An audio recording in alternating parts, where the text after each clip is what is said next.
Hello everyone, Caillou here, and today I'm going to be taking you through the Gallery of Marion Faust.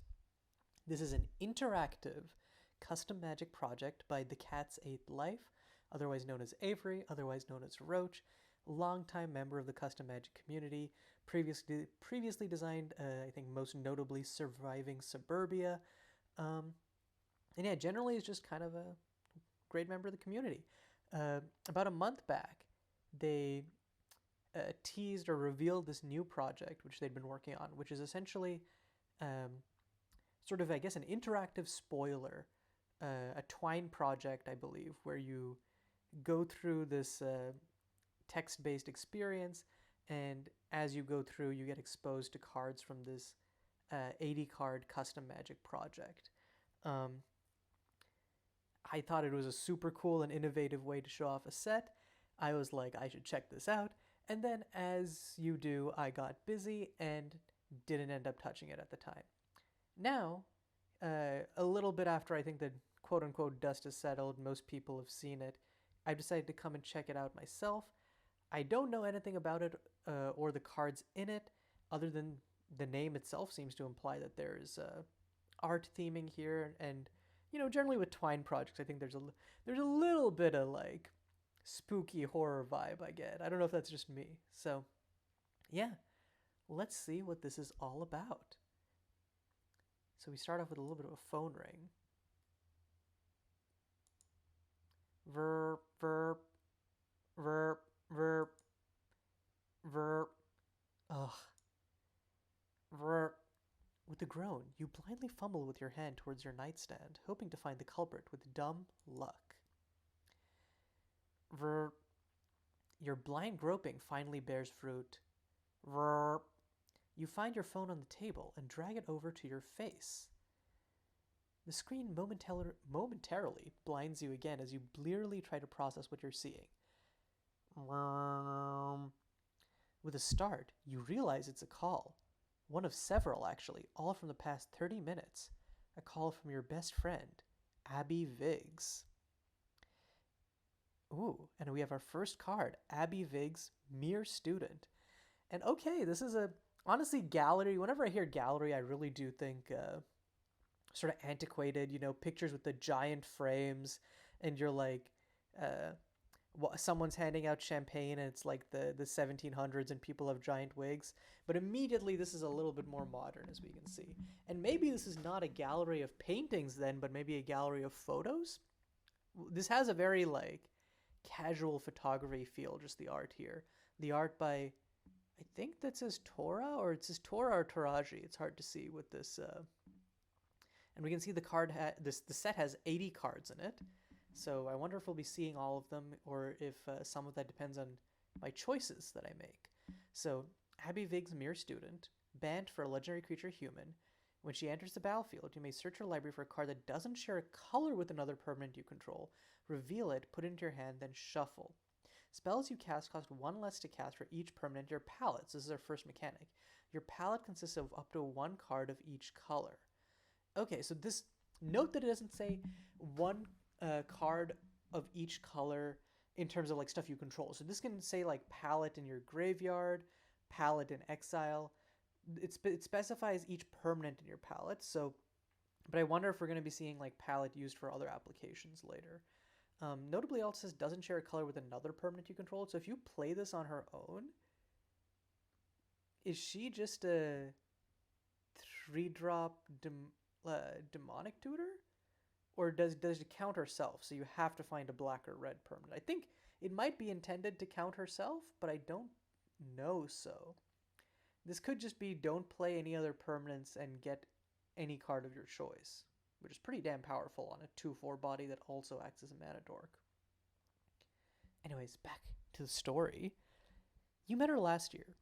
She's your roommate at Russell Abernathy College. The two of you hit it off quickly. Abby is extremely creative, always talking about some form of artistic expression or another. She's also very insistent, leading you to being dragged to a number of museums, conventions, and gallery showcases over the year. Even if you don't always understand what you're looking at, Abby's enthusiasm is often infectious, and it's better than agonizing over your coursework. It looks like today she's doing the dragging once again. With a sigh, you answer the call. Any hopes of getting more sleep are quickly dashed when you accept the call. Finally, you pick up! You almost throw your phone across the room, jerking away suddenly as Abby's voice screams into your ear. There's silence for a few moments, then she speaks again, audibly calmer. I've been trying to reach you for ages. Did you forget? You assure her that you didn't forget, while trying desperately to remember what it was you didn't forget today. You hear a sigh on the other end. The Gallery? Marion Faust? It opens in about 10 minutes, and I'm sitting in my car waiting for you. I don't understand why you lock your bedroom door all the time. Statement said by the absolutely normal. You're about to come to your defense of your paranoid habits when she cuts you off. Nope, talk about it in the car with me out here right now. I am not missing my chance to see this collection because you can't get your ass out of bed. With that final statement, Abby hangs up. Guess it's time to get dressed. After quickly getting dressed and grabbing some probably not expired instant noodles for the drive over. Who eats noodles in a car, by the way? That is behavior of the absolutely deranged. You're going to hit a sharp turn and you're going to scald yourself. You're going to end up with like boiled water all over yourself. You're going to be you're going to be smelling like goddamn like ramen spices for like the rest of the day. Unless you mean like hard, like just the uncooked ramen packet, in which case, okay, maybe I see it. You head out to the car where Abby is waiting, a scowl on her face. Took you long enough, she says while you quickly bundle into the little station wagon.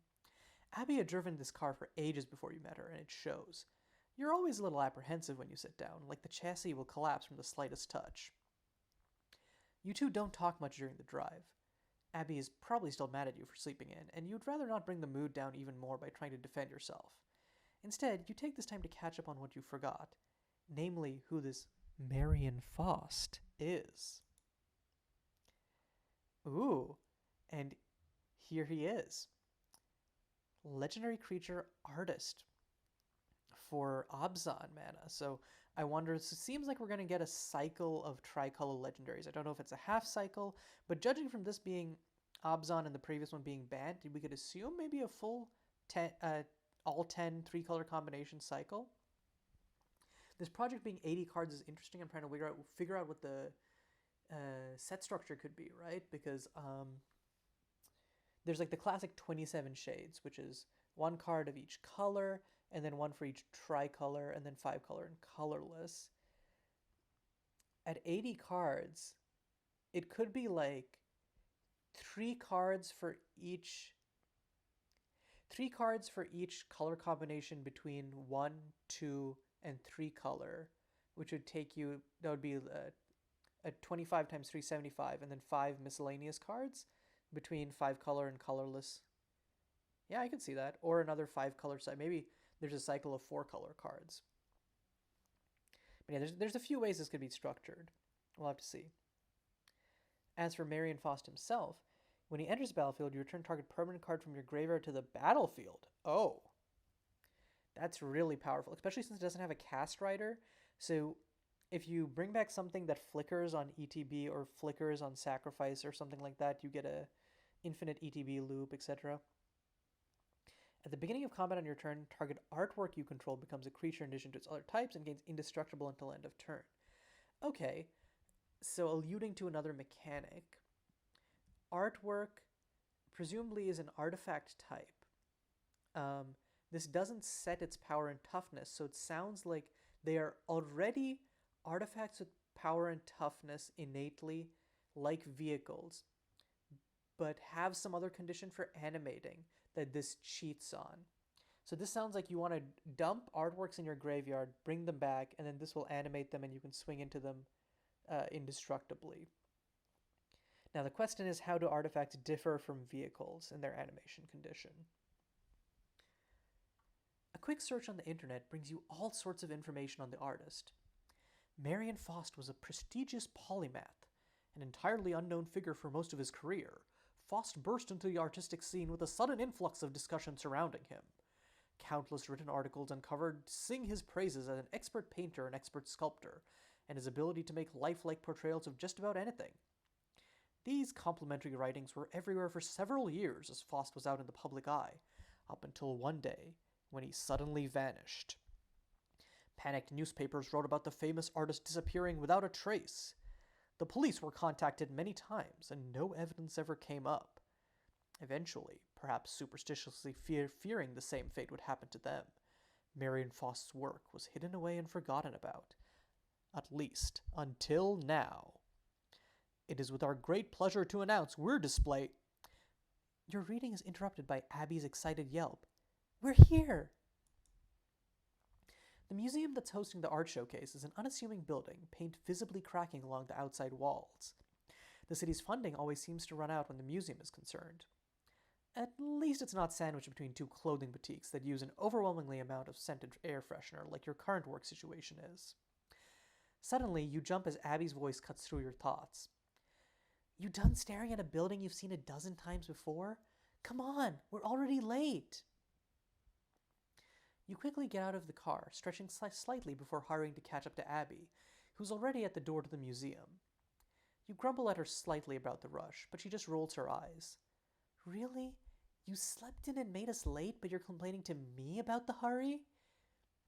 That logic quiets your intended retort, and you silently follow her inside. The museum interior, unfortunately, matches the outside appearance. The paint was peeling, the floorboards were worn, and a thin layer of dust coated the entryway. As you and Abby quickly and quietly walked up to the front desk, you saw a couple of other people milling around, though you assumed that most of the visitors today were already inside the gallery. Okay, and we're continuing our tricolor legendaries. This one's a little bit simpler. It's Hector Museum Guard. For 4 and Naya colors, it's a 3/3 Vigilance, Ward 2. Other creatures you control have hexproof from non-creature spells. Pretty simple. It's doing the guarding job pretty well.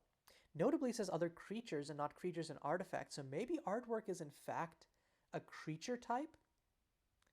And that would explain why Marion didn't PT set.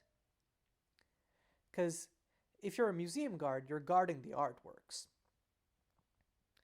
But yeah, this guy guards more than artworks. He guards your entire board. And if they can't pay for that Ward 2 on him, well, they can't pay for the Ward 2 on anything you have. Well, more than Ward 2, but you know what I mean. Sitting behind the front counter, looking profoundly disinterested with his current assignment, is a security guard with the name Hector sloppily scribbled on his name tag. You're not entirely sure if he's noticed you two yet, but thankfully Abby does the job before you have to attempt a greeting. Hello, sir. We're here for the Marion Faust showing. Sorry we're a little late. Abby points her thumb towards you. The guard, Hector, still hasn't looked up. Had to drag this one out of bed, you know. She frowns at Hector, who has yet to acknowledge you two at all, but as she opens her mouth again, he stiffly holds up a hand. Tickets. His voice is surprisingly nowhere as gruff as you expect it to be from his manners. Oops, my bad. Abby jumps a little. Oh, right. Sorry, sir. She rummages through her purse for a few moments before pulling out 2 creased and crumpled tickets. Here you are, she says, placing them in Hector's outstretched hand. Without a word, the guard looks at them for a few moments, then nods. Have fun in there, he says with zero enthusiasm, nodding slightly towards a door. With a quick look and a shrug, you and Abby head over and enter the museum. The museum is a lot bigger on the inside. Wow, we're already doing a Universes Beyond? That's crazy. Abby immediately heads off on her own, promising to meet back up at the entrance later. You protest a little, but not really seriously. She's the one who wanted to go here after all. You can handle yourself without a chaperone, right? Spoiler, we absolutely cannot handle ourselves without a chaperone. Shaking your head, you take a look around your surroundings. The room you're in is just as poorly maintained as the entrance, albeit bigger. Surprisingly, you don't see anyone else in the room with you, but being that there's no actual art pieces in this room, you don't think much of it. In front of you, there are 5 hallways, each stretching off in a different direction. This museum is a lot bigger on the inside. Thankfully, each hallway has a sign above denoting the section it leads into. Though you can't begin to guess what exactly the sections are separated by.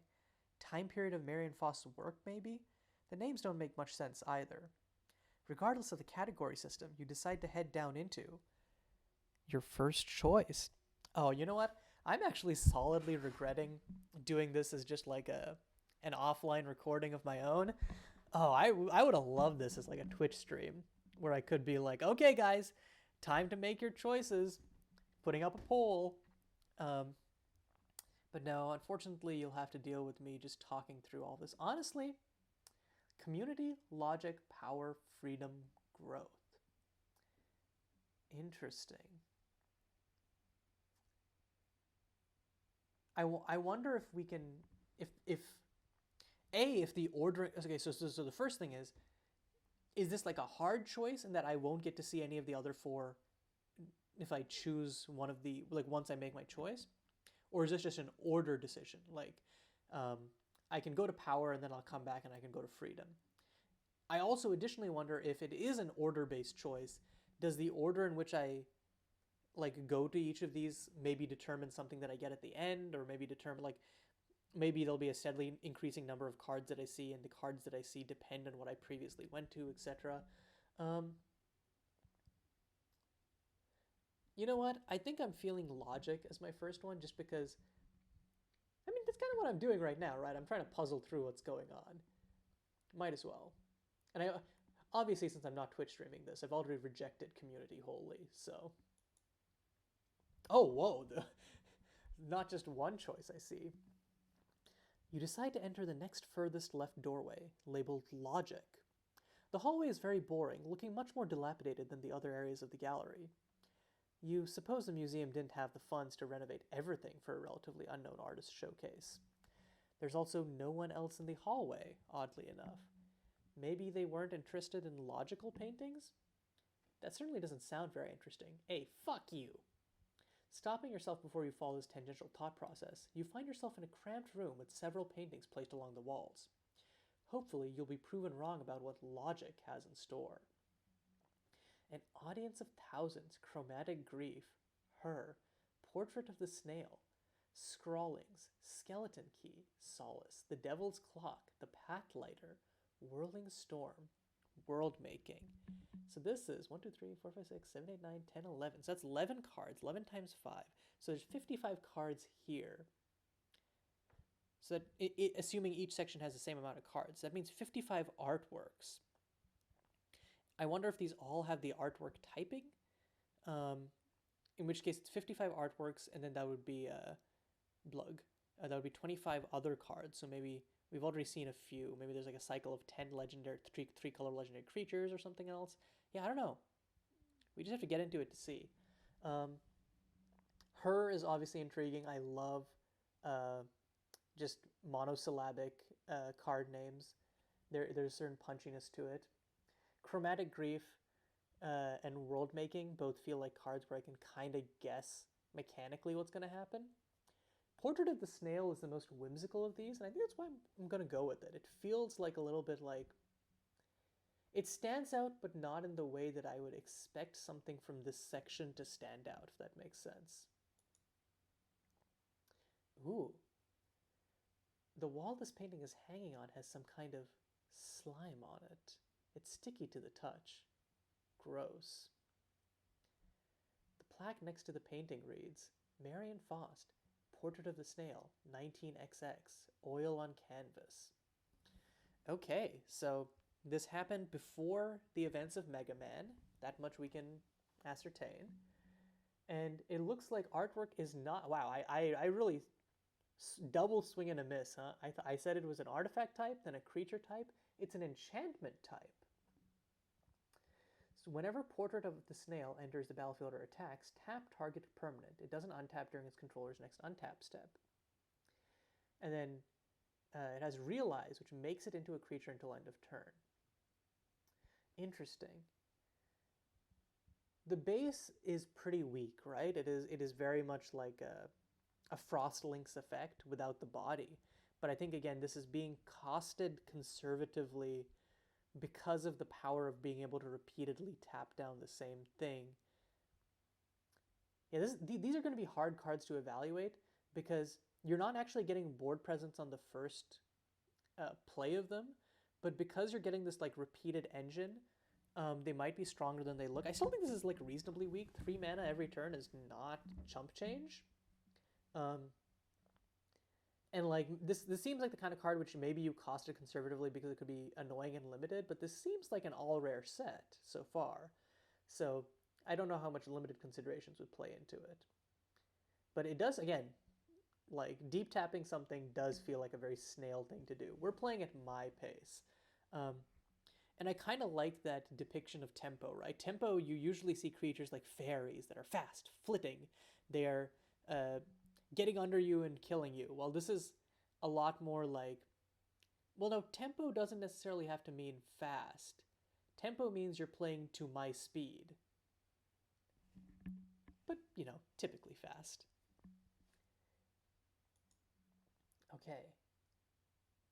Oh, and it looks like, ah, we get a little extra card here. You step back from the painting, looking around as you do so. You're still alone. You must really be behind everyone else who's come to this exhibit. Better keep inspecting the art so you can catch up. Peruse. 1 and a blue for an instant. Look at the top 5 cards of your library. You may reveal an instant, sorcery, or artwork card from among them and put it into your hand. Put the rest on the bottom of your library in a random order. Okay. You get to see 1 more card than Anticipate in exchange for being able to get, and you get to, in exchange for having like limited types that you can grab from. I should probably be looking at the like set number to see if I can guess, but I'm going to be honest, this is a skill that I definitely should have picked up on by now, but I really don't know how to interpret like this like card number relative to where it goes in the set. It has something to do with color and card name, and I really should know this by now, but I don't. Don't come after me. Okay, looking next. Audience of Thousands. Shouldn't this be in the community section? God, I wish I had an audience of thousands. Might be able to make some bank off of this. Though I did say, let's see.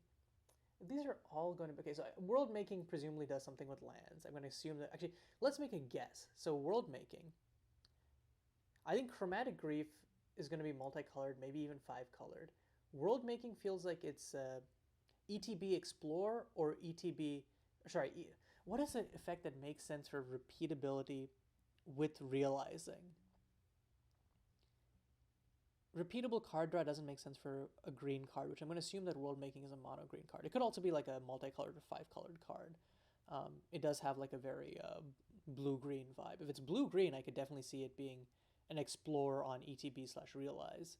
But yeah, also multi-ramping would have to have a pretty hefty cost. And it would be interesting because then you'd have a hefty cost. No, I could see that. Like maybe 3 mana, grabs a basic land card from your library, and then maybe like 5 green, it animates, and whenever it animates or realizes, you can grab a... So yeah, whenever you animate or realizes, you grab a land. Where like the realizing doesn't really matter, and you're mostly just like... It's realizing for as like a late game mana sink more than for the repeat of the ETB. Let's see what it is. It's a mono blue card. It's not even an artwork. World making. 2 blue for an enchantment. You may look at the top card of your library at any time. You may play the top card of your library if it doesn't share a color with a permanent you control. Colorless is not a color. Yeah, so you can...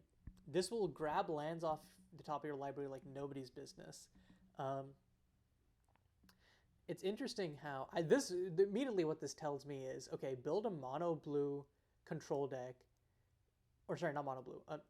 Build a multicolored control deck where the only blue card is world making, and this is just 4 mana, God, what is the name? Future Sight.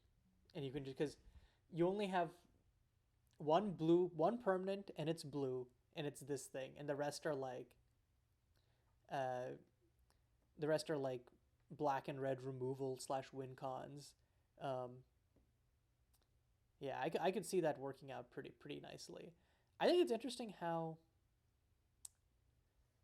like this and whatever your friend's name, the band legend was, they kind of encourage you to almost be like low on colors so you can really exploit the palette part of things, where it's like you want to have a shallow palette so you can really maximize the card advantage or flexibility of each of them, which I don't know if that leads to intended gameplay patterns, but we'll see how that's mitigated more as we look at more of the set. Okay, this is still 19XX. I wonder if the unnamed protagonist here was mentioning that the different sections might be limited by, or like might be delineated by different periods of the artist's work. I wonder if that's true. If so, though, 19XX, like most of these are probably going to be 19XX or 20XX, so maybe not. I would expect like a 195XX or something, right? Or just like a full date, honestly. Unless this person's like hundreds of years old, who's to say? Still, it's still oil on canvas looking at the medium. Okay, as we're guessing, Chromatic Grief I said would be a multicolored card. I wonder if it'll make a reference to the canon card Grief, but I feel like it won't. I kind of feel like this is... I kind of feel like this is going to be Fractured Identity adjacent. Like, I think this might be like removal spell plus make a copy / removal spell and some destroy anything, make a copy of it. Man, maybe it'll even be like an expensive, like, oh wait, no, this is a card I want to make now, where it's like a really expensive wipe, but if Fractured Identity is your opponent, like all of your opponent's stuff, that's broken as all hell, but I want to put that in cube somewhere. Anyways, let's see. Let's see if my removal instinct / multicolored instincts about this are right. Okay, so it's kind of multicolored. Okay, so maybe this is... We've seen 3 cards. They're all blue, and there were 5 sections previously. And this was called Logic. Maybe these are all blue cards. So these are all the blue cards from the set. In which case, we actually have 55 monocolored cards. Okay, I think that's reasonable. Okay, Chromatic Grief. 1 blue for counter target spell, add Wooburg. Which, that is pretty powerful. That is pretty powerful. This feels like the type of thing where I would see it as a mana drain riff for a cube that kind of doesn't know what... It's kind of in between Eternal formats and Modern, if that makes sense. It really feels like that kind of thing, because you need to have the right kind of stuff to abuse this. But getting to counter an opponent's card and immediately windmill slam a win con, insane. Like this would like, with the right payoffs, this is the type of card where if you see me being excited about it, it's a bad thing. But I'm excited about it, and I'm here for it. I also wonder if there's like a story I can track within this, right? Because Audience of Thousands does sound like maybe Marion Faust blew up and didn't like the attention. Chromatic Grief, I wonder if there's like an ordering to these, or if they're just sort of like generally referring to different parts of an artistic process. I mean, I've been eyeing Audience of Thousands for a while now, and it's at the top of the list. Let's just run it. As you step closer to this painting, you swear you hear quiet murmuring, like a hushed crowd is watching your every move. Oh man. It's an enchantment, 2 in a blue, but not an artwork. At the beginning of your upkeep, each player mills a card. Then if there are less than 30 cards in your library, each opponent mills 6 more cards. If there are less than 20, repeat this process. If there are less than 10, repeat this process. Okay, so it's a mill win con that scales exponentially the less cards you have in your own library. This is brutal, though. This is like backbreaking. Like, if you can get to half your library size, 7 cards, like, I think that like the 30, 20, 10 kind of doesn't matter, because once you get below 30, your opponent is really on an extremely fast clock. Once you're at less than 20, they're basically dead. You really don't need the 10, but I guess you can have it. Also, I always want these cards with like numbers in their name to do something splashy with it, like counter target spell unless an opponent pays 1,000 mana. Like we already saw a counter spell, so that's not going to happen. But you know, it's also interesting that we've confirmed that there are non-artwork enchantments in this set.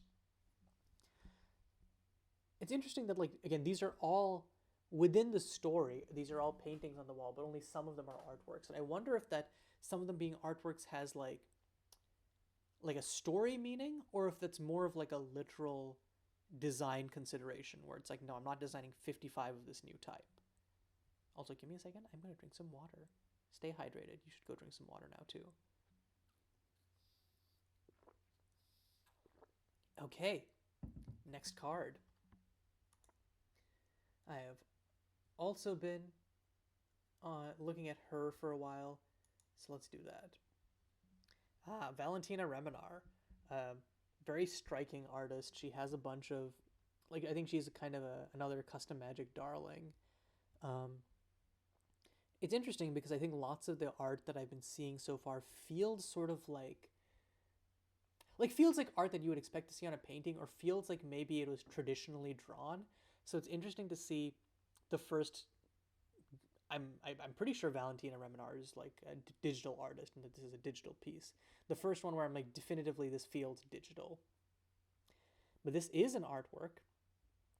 No maximum hand size. Whenever her deals combat damage to a player, you may cast a card from your hand without paying its cost. It's a 2/2. Huh.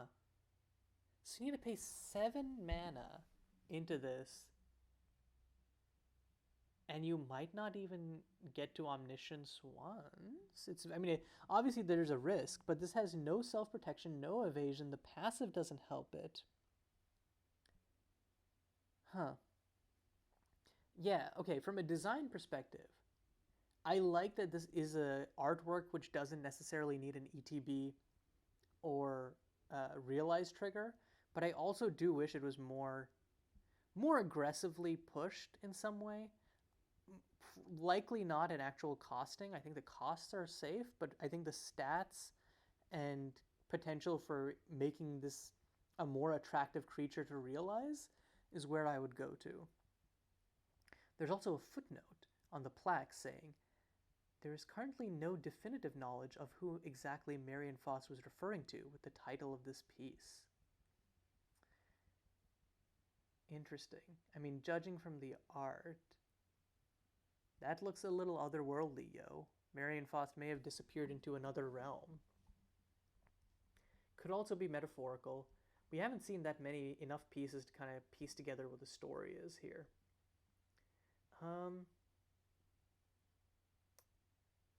Devil's Clock. I wonder if this will be like sort of a midnight clock reference. Artifact that will time twister you. I don't know, that's the main thing I think of with clock, or something that ticks up in a similar way with like hour counters. I wonder could be where the devil part comes in. Yeah, okay, let's run it. There's a faint ticking sound nearby this painting. Pretty creative of the museum to hide a clock nearby it, or within it. Devil's Clock. Well, actually, I should have guessed extra turn spell. We are in blue. So it's a 7 mana extra turn spell, which costs 1 less for each permanent in your palette. So if you have a full 5 colors, this is essentially Time Walk. I like that. This feels pretty pushed, but not in a way that is. And I like that palette has the party wording, where you can't cheat this with a single 5-color permanent card. You need to have an individual permanent of each color to put together your palette. This feels sort of like, how do I put this? It's a very obvious card, but I think that sometimes obvious is used as like in a negative fashion. I think this is a type of obvious where it's like you slap your forehead and you're like, oh, duh. Like, this makes so much sense. I should also be thinking within the context of palette. Yeah, I've been a little fixated on artworks. But yeah, I think that this makes a lot of sense as a way to use palette in a fun and splashy way to encourage the player to go all in on it. Let's see. But we haven't seen any artifacts, so maybe there aren't any colored artifacts. Maybe it's... We also haven't seen any creatures, notably. So it's only instant sorceries and enchantments. So we got 4 more here.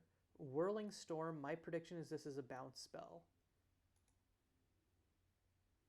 You know what? Crazy, it is. Finally, we get one prediction right. Return target creature or planeswalker to its owner's hand. If you've cast another spell this turn, instead return target permanent to its owner's hand. Oh. So this is like, I like that the addition of planeswalker, like, you know, all of our removal spells these days are saying creature, planeswalker, why not the bounce spells? But, you know, if you cast this with a cantrip on turn 3, this is tempo, baby. You can just bounce someone's land.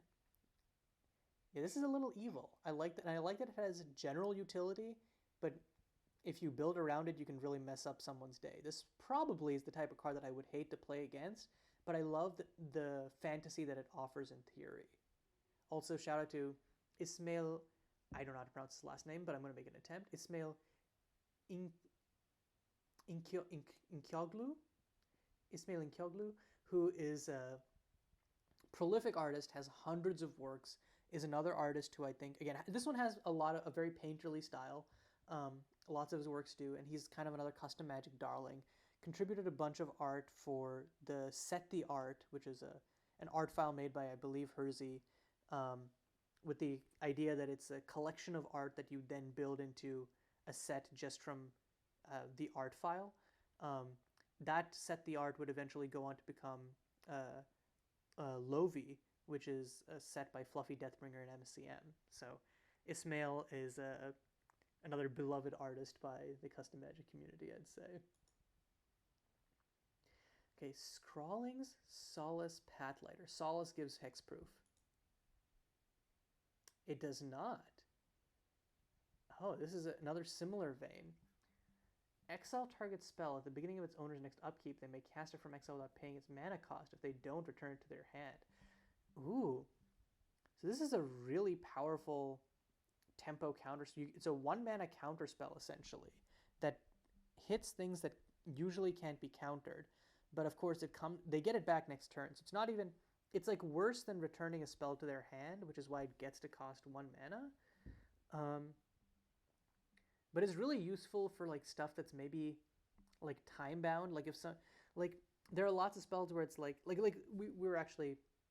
were talking about Whirling Storm, right? Like let's say you use this to counter Whirling Storm, and then next turn they don't want to free cast it because they want to bounce an enchantment, and they no longer have the double spell condition. That's pretty powerful. So there are use cases / decks that I could see really getting mileage out of this. But again, it is a little niche, deservedly so, because you don't want 1 mana counter spells to be extremely strong. So now we have to do Scrawlings and Pathlighter. To be honest, I have no idea what either of these are. What are we missing? Have we had a draw spell yet? Like a big draw? I don't think we've had a honest to God draw spell. We've had what do you call it? It was World Making, which is a future sight, but not really a draw spell. What other staple blue effects are we missing? We've had counter, we've had bounce. Maybe like debuffing a creature. I don't know. Another, this is the creature, Scrawlings. 3 in a blue, Creature Advisor. If you draw 1 or more cards, you may skip that draw instead. If you do, put a mark counter on Scrawlings for each draw skipped. 2 in a blue, remove all mark counters from Scrawlings. Draw twice that many cards. Ooh, this is... Oh. You can hear faint scribbling sounds like this painting, like someone is writing furiously somewhere nearby. This card feels a little bit like a trap.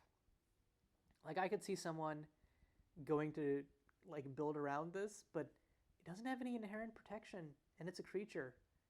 This guy is begging to be blown up, and then you're down on cards pretty badly. I think it's an interesting concept, but just I've seen this type of design a lot, and it feels like it's gonna lure players into making greedy and bad decisions that backfire on them. Okay. Almost done with blue. Let's check out the Pat Lighter. And wow, I really left both of the creatures for last, huh? Lucy Plow. Was the previous one also by Lucy Plow? No? Okay, they had different artists. Um, Blue and a blue, ward 1, 2/2. It's a bear! It's a bear in blue! Whenever it attacks, other attacking creatures can't be blocked this turn. Makes sense for Path Lighter. So, you can block and kill this one, but everything... I really like this. This feels like a really intuitive design, where the flavor lines up really well with... It has mechanics as flavor that ties in well. It feels like it plays in a really interesting way where it, again, it encourages proactive play. It's not really a build around, but it gives you like sort of a directionality for how you want to use it ideally. Yeah, I don't know. This feels really clever, fun, and simple. This is maybe my favorite of the logic cards we've seen so far. But yeah, okay, now from looking through this selection, this first selection of paintings, we have a better idea of what to expect. I'm not going to skip over stuff, but I think I'm going to, now that we have like a sort of an idea of what this is going to be all about, I was just about to say, I'm going to blaze through some of the preceding sections. Having gotten your fill of logic, whatever that means, you walk back towards the main intersection. You still haven't seen Addie anywhere. Has she just been blazing through these sections after you separated at the entrance? So let's try to guess what each of these are. Community, white, power, black, freedom, red, growth. Okay. Growth is green. That seems to make sense to me. Oh, right, and it's arranged Wooburg. Duh. Oh, I should have picked up on that earlier. You know what? I think that demonstrates a lot of growth from me, so we're going to go there. You check out growth, the furthest right doorway. Paintings can't grow. You know that for certain. Maybe it means these will help you grow as a person? That's a tall order, though. You guess you'll just have to wait and see. Still no crowd, so you can really take your time if you want. Okay, so let's go in order. A long night's rest. That sounds like a fog to me. For each color, search your library for a land card that can produce that color of mana and reveal it. Put all cards revealed this way onto the battlefield tapped, then shuffle. Oh, okay, so it's kind of like a... Yeah, this is like a classic... essentially, you're grabbing 5 basics, quote unquote, but you can get other land cards. Like, you can get duels, you can get utility lands if you want. And then just go for it. I will say I don't know if the cropping on the art is just like that, but the little white bars on the side have me. I am gnawing at the. I'm like, no, just zoom in a little bit more so you don't get those white bars. Mechanically, this seems pretty decent.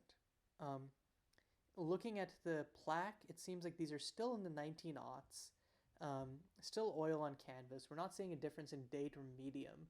Maybe once we clear out the monocolored cards, we'll see, maybe like there's a monocolor period, and then once we finish all of these, there'll be a multicolor period. Let's see. Shrugging, you move back and get onto the next painting. The lack of anyone else is making you nervous. You'd rather speed through this section and get out of here. Agreed. Amongst the leaves. See, I would have said that maybe this is a Seasons Past style card, but amongst the leaves, or maybe this gives hexproof, like you're veiled by leaves. Amongst the leaves, put target non-creature, non-land permanent on top of its owner's library. This whole painting smells just like plants. The museum must have spent all their funding on these painting-specific immersion things. Maybe that's why everything else is so run down. Oh, oblivious protagonist, we love you so. But yeah, this just seems like this is the kind of card where I'll say, like I said before, that obvious isn't a bad thing, and this is one of those where it feels like duh. This is a card where like it feels like it should already exist. I'm surprised it doesn't, and I'm gratified that someone has chosen to put it out into the world since it doesn't already exist.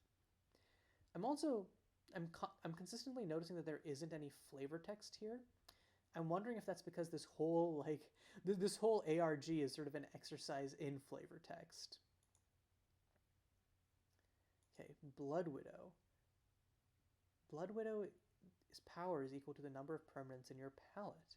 So it's normally just a 1/3 reach, but you can buff it up pretty significantly um, if you have the colors around. Yeah, this seems pretty reasonable. Again, this gives me the vibe of like there are definitely some cards here where because this is sort of an all rare project, I want cards that are sort of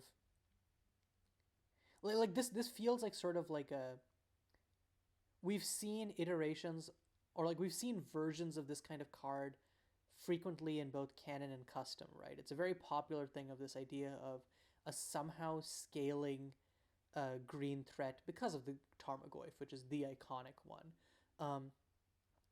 I think that cards like this, where it's sort of like the concept is like you're riffing on something new, but with like you're riffing on something old, but with your new mechanic. Push it a little, especially since palette is not like a trivial mechanic to build around by any means. I think this, and maybe my definition of push it a little bit is maybe a little bit skewed. Like I'm specifically thinking about like high powered constructed for to some degree, because like a 1/3 reach that scales is not bad on its own, but this feels like the reward for building around it should be a little bit more hefty than it is right now. That's kind of the vibe I get. Sedamir's Hounds. The sound of barking dogs emanate from somewhere nearby this art piece. 3 and a green for a 3/1 trample. Whenever it deals combat damage to a player, create a tapped token that's a copy of it. You can see why this is a 3/1 for 4, because if you get even one instance of damage in, like unless they have an X4, like an X3 or higher, this thing can start scaling out of nowhere, like nobody's business. Again, I do think that this is another card where it feels a little kitchen table-y, maybe, since you have to wait till turn 5 to swing in with it, and even then your opponent needs to not have great blockers.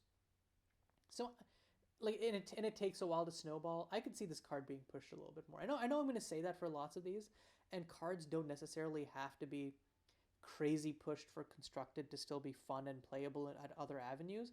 But I think especially if this is a card intended for like a little bit like more of a casual kitchen table environment, those environments are going to have a lot more creatures and are going to end up a lot more board stally. So let this card, which is supposed to be like this fun snowballer, which needs to like perform in combat to function, give it some room to shine there. Give it like a little bit more of a hefty stat line maybe, to let it do its thing. Okay, Clear Cut. Is this going to be an anti-flying card? Oh no. 2 and a green for an instant. Choose one. Each player sacrifices a non-basic land. Search your library for a land card. Put it onto the battlefield, tap, then shuffle. I mean, instant speed ramp is pretty not bad on its own. I think people are going to overlook that for favor of the first mode, but I think that this isn't Harrow, but I think that it can do a reasonable impression. I don't know that there's like a deck that wants both modes necessarily. Like the Mana Denial I think is really interesting because it's asymmetrical in a way that I love, where it's like, oh, okay, yeah, each player sacrifices a non-basic land. Well, what if I'm not running basics, huh? What if I am only running basics, huh? What about that? So in a mono green deck, or like a deck that's careful about its fetching, you could run like obviously red green is the Ponza color. You run like red green Ponza or like some other like black green Pox or like some resource denial style deck where you can sort of like break parity on this and use this as like turn 3 Stone Rain at instant speed. Shake my hand, GG. This feels like, again, very clean, simple design, but that has a lot of play to it. Follow the Poppies. First artwork of this section. 1 green for a 3/2 enchantment artwork. When it enters the battlefield, you do the Lay of the Land thing, get a basic land. And whenever it deals combat damage to a player, you may put a land card from your hand onto the battlefield tapped. Okay, makes sense, right? It grabs you a land, and then it leaves behind a body with extra utility. I think that Lay of the Land is already an underrated / powerful card, and this feels like an appropriate way to give it a little bit more oomph, giving you a threat in the mid game / a mana sink. Again, I like mechanics that flow into each other well, right? Like you get the land, then it tells you, okay, how are we going to use this excess land rather than just playing it? Okay, I'll give you a way to cheat it out. Okay. It 2017. Create a 3/3 green beast creature token with trample. Which, this feels a little understated for 5 mana, but the second clause, you may cast this card from your graveyard by exiling a non-green card from your hand in addition to paying its other costs. So it is a little expensive. I think that in general, these cards seem to be trending a little bit more on the conservative side for costing. But I think that I can appreciate it in a case like this, where it's a pretty untrodden and exciting space of being able to loop this card forever, as long as you can just keep as long as you have junk cards. And this includes land cards. Remember, this is essentially retrace ++. You can just keep making green beasts. I think that this being able to exile lands is definitely a hidden part to its power. So yeah, I think I evaluated this a little lower than maybe I should have at first. But 5 mana is still a pretty hefty cost. I think this is a really cool concept, though, as just my body is a machine that turns non-green cards into beasts. Living Noose. Well, okay. Creature Snake, Death Touch. Whenever a creature dealt damage by Living Noose this turn dies, draw a card. Pretty straightforward, pretty strong. I mean, if you trade, this seems really strong, actually, for any this is maybe a little stronger than I would have. This is strong in a weird way, because it's hard to think of decks that really want a 1/1 Death Toucher in Constructed. But, I mean, you trade one for one with this in combat, and then you actually go up a card, and you're probably going tempo positive because it's 1 mana. This seems really good. And it clogs up the board a little bit. I wonder if this could maybe have it has to attack. So yeah, because on the defensive, this feels like a little annoying, but it's very strong, which is a nice contrast to some of the other cards we've been seeing so far. Lurking Halder, creature druid. It has hexproof if it's the only creature you control. Add 1 mana of any color among cards in your palette. Okay, so this is a card where I think there might be a little bit of additive distraction, because I think that the add 1 mana of any color among cards in your palette, it kind of tells you, oh, you want to use this in a palette. I don't think that you want to use this in a palette deck necessarily. It's nice, but really this isn't fixing for your cards, because you need them on the battlefield already, unless there are hybrid cards in this set. The more exciting part is this being an unboltable bird, as long as it's the only creature you control, which is really strong. This feels like an exciting mana dork for even cube level power levels. I like myself a unique and strong mana dork, so I'm here for it. But yeah, I think that people are going to read the palette condition and maybe rate this card a little bit differently than they would have otherwise, when the real sauce is in that first ability. And really, you're just going to treat this as a Paradise Druid that costs 1 less for the most part. Okay, Poacher's Bane. 2 green for a creature elk. Creatures can't enter the battlefield unless they were cast from the hand. This is a very white-feeling restriction, but I like putting it in green. Whenever it deals combat damage to a player, exile up to 2 cards from that player's graveyard. You gain 1 life for each card exiled this way. Interesting. I love green quote unquote hate bears or hate stags in this case, hate elks. Um, this feels like, because again, I think white is sort of, in recent memory at least, touted as the color of fair Magic TM. Everyone's playing on an even playing field, but green really is the, I'm just gonna beat your face in, and we're gonna play clean, honest Magic.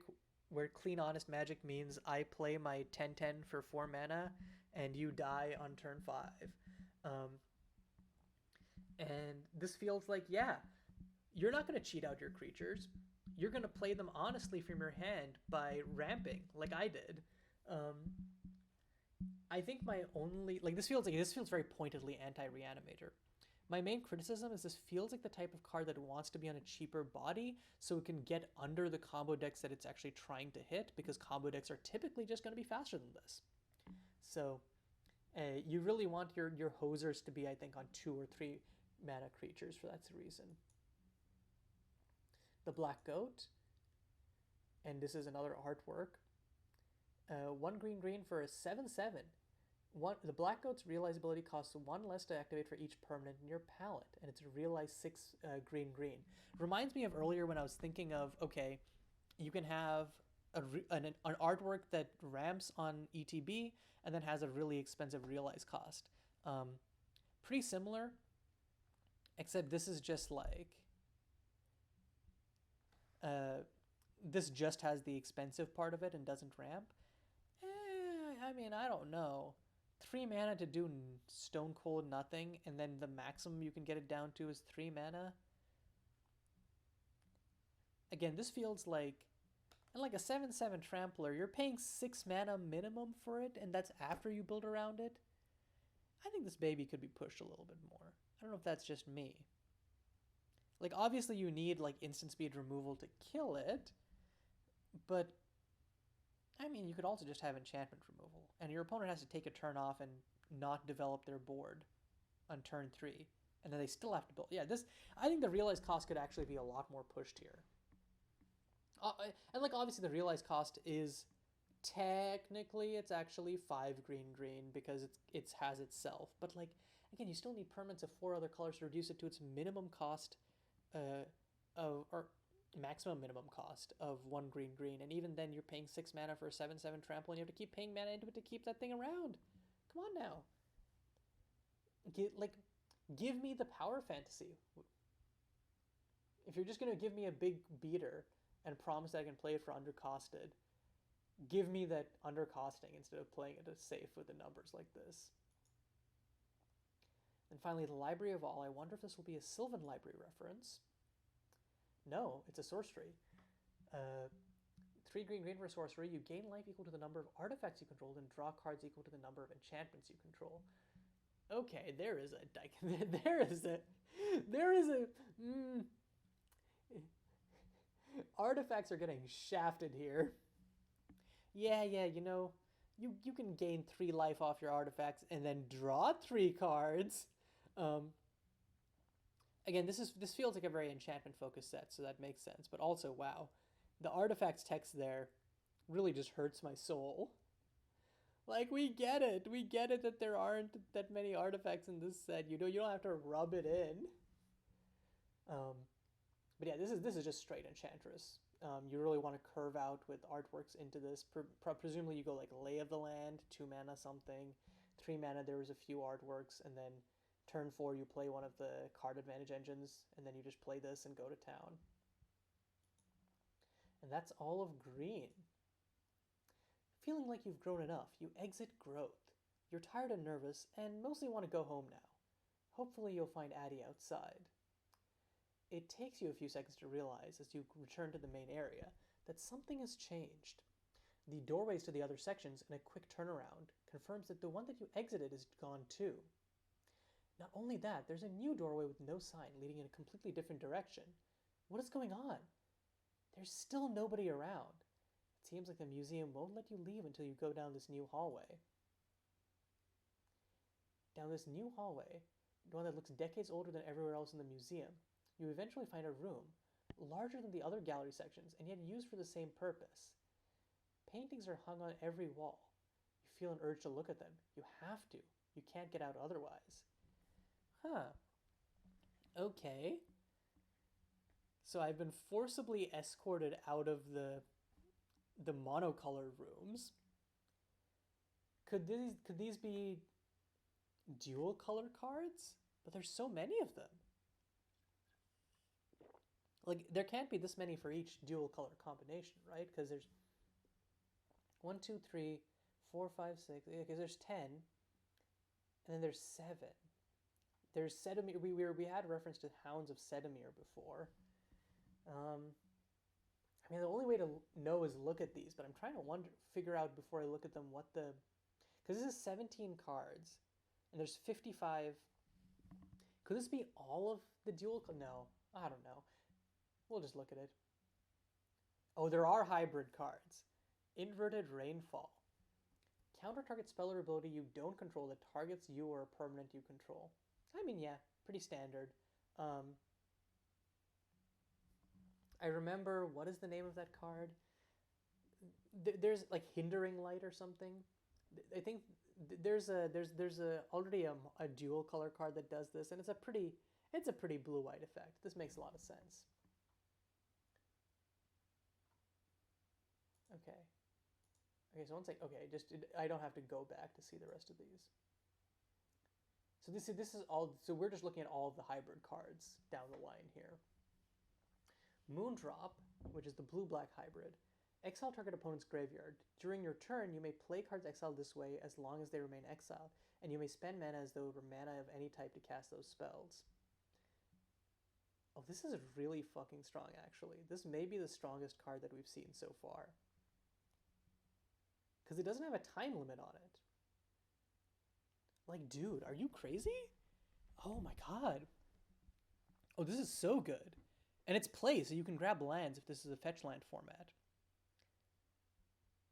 Like in the right control deck, this is 4 mana like draw, like 4 mana draw 4 or 5, which is really good. Obviously, like drawing from your deck is better than an opponent's deck because then you're guaranteed the stuff that you actually want, which is like you want to hit like interaction that your deck was built around and like the win and like the kind of win cons. But this is still really good. It's difficult to disrupt card advantage that you can really you just get not free cards, but I think this is really good. I think this as a sorcery would still be really good, but this is an instant is immediately like, oh, whatever format this is in, I am building control day one. God, remember Chromatic Grief? Imagine going like chromatic. This is my win con is countering something with Chromatic Grief and then immediately moon dropping and grabbing whatever whatever win con they were trying to play. This feels like a. I need to add I need to add Scribble to see what he thinks of this afterwards. Next up, Waiting at the Gates. Presumably of hell, given the star there. Players can't gain life. At the beginning of each player's upkeep, that player's life total becomes equal to the life total of the player with the lowest life. Huh. I think that this is actually maybe weaker than it looks. Perhaps? Yeah. Hot take. Hot take. This seems really weak. Like, you can obviously reduce your own. Yeah, like, I don't know, this needs to be 6 mana. Like, yeah, sure, it's technically a burn spell if you, like, reduce your own life total a bunch. If you're, like, Death's Shadowing, but then if you're Death's Shadowing, you're not going to play a 6 mana enchantment. You're probably playing your 13/13 and getting their life total down to 0 that way. I don't know. I feel like this is a little bit conservatively costed when... Yeah, this is a little conservative. At the beginning of each player, yeah, this is a little conservative. Maybe I'm like missing some application of this, especially in multiplayer contexts where it could be annoying. But this feels a little conservatively costed. I could see this being pushed a little bit for some fun group slug style gameplay. All-Seeing Gaze. Look at the top 5 cards of your library. You may exile a creature card from among them. put the rest on the bottom of your library in any order. Then an opponent may have all see and gaze deal damage equal to the exiled card's power to them. If no one does, put that card into your hand. Interesting. So that's how they justify this in hybrid red. It's essentially, yo, you want to let this creature punch you in the face, or can I have it and potentially play it? I think I don't know. It depends what kind of. I'm trying to think about what kind of deck would like to leverage this, because it's in a weird spot where you want a deck where the life total pressure is good. So you want this to be in like some sort of stompy deck. But then what sort of stompy deck wants like a 1-to-1, like wants this sort of card advantage rather than like a Coco or something, right? Where it's like the card advantage is just grabbing your finishers or like rebuilding after being wiped, right? Like you want card advantage rather than card selection. And your opponent chooses which option is. I think that this would be a little more interesting as a Coco style effect.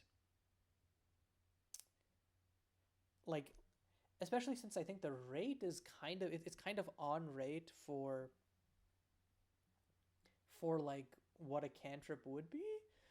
Because it's a Punisher, I think it can be pushed a little bit more. I like the concept here. I just think that like for playability, I keep saying I think it'd be pushed a little bit more, but I think that is true of lots of these cards, right? Where it's like they're costed reasonably, and I think that sometimes you need to inject a little bit of unreasonableness into cards to make them attractive for players. But yeah, I really like the concept here of like,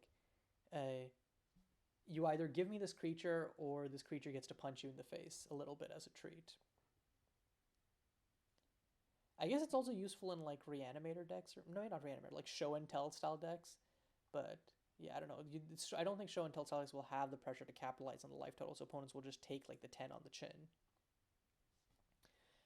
Collapse.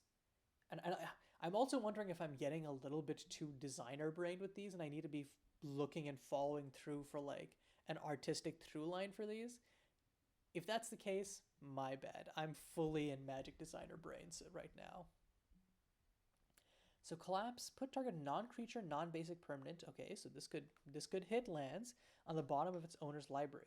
Its controller may search their library for a basic land card, put it on the battlefield, tap and shuffle. Okay, fine. So this is like a variation of nature. Is not Nature's Claim. Return to Nature. That's the one that's the one green that puts an artifact or enchantment at the bottom of their library.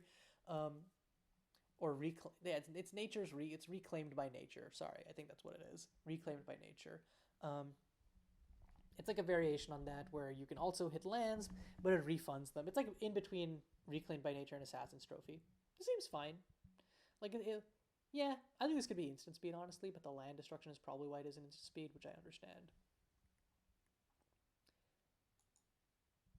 They Who Claim Death. Artwork. Lifelink.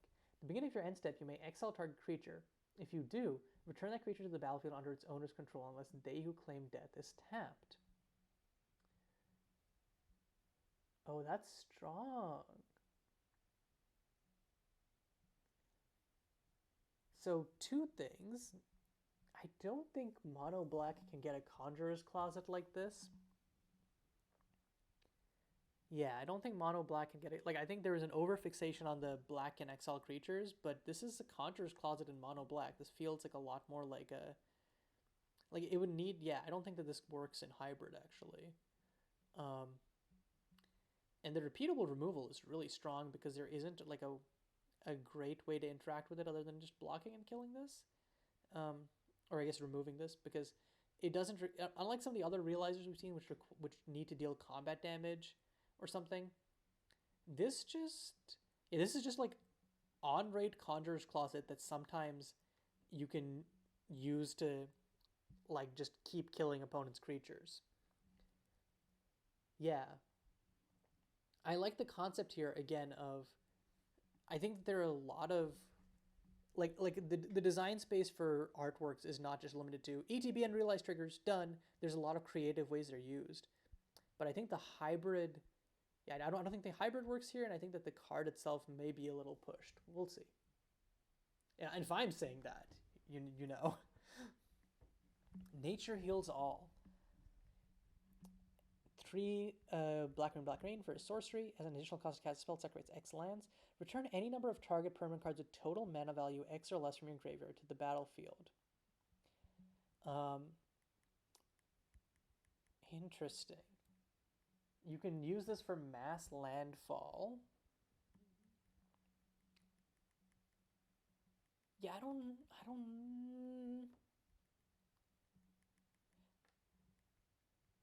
like, you have to go all in with this.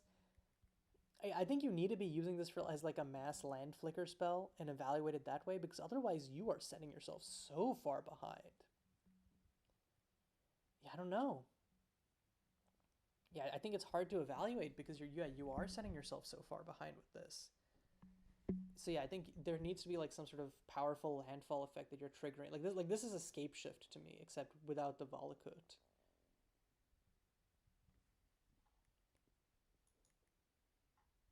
Masquerade. Okay. And I don't know that green gets. Green really doesn't get shapeshifters this way, or like clones. Green gets clones of your own stuff sometimes, but not of any opponent's stuff. So I think this is another dubiously / I don't love this in Pi, but yeah, I know green has gotten like some creature copying stuff before, so I can see the vision. Blackened Greed. Blackened Greed, no blacken the cost.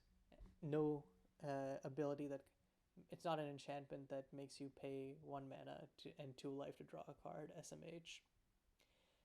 Gain control of target permanent until end of turn. Untap it. If you spent red to cast a spell, it also gains haste until end of turn. Huh.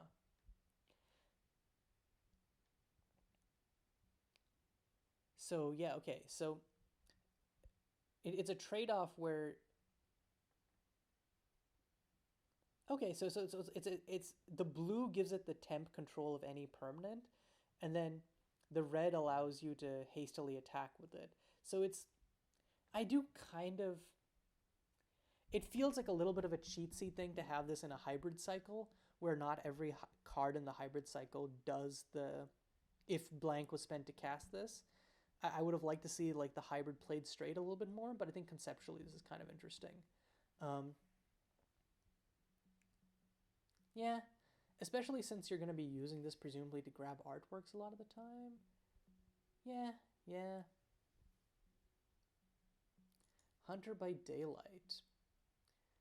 Okay, classic aggressive 2/1 for 1 for red and a white. Whenever it becomes a target of a spell or ability you don't control, it deals damage equal to its power to any target. This is really strong. Okay, yeah. Yeah, this is just like, okay, like a free shock on your aggro creature if they try to kill it with removal is so good. And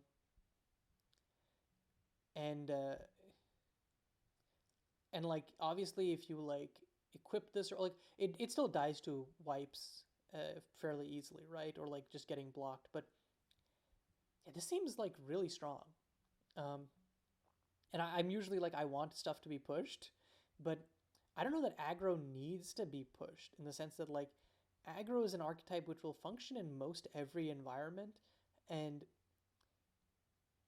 like you give it like 1 mana 2/1s and it'll thrive, and obviously you want aggro to be a little bit more interesting than that, but I don't know that this gives it a hook specifically. It's just sort of a generically good card for aggressive decks.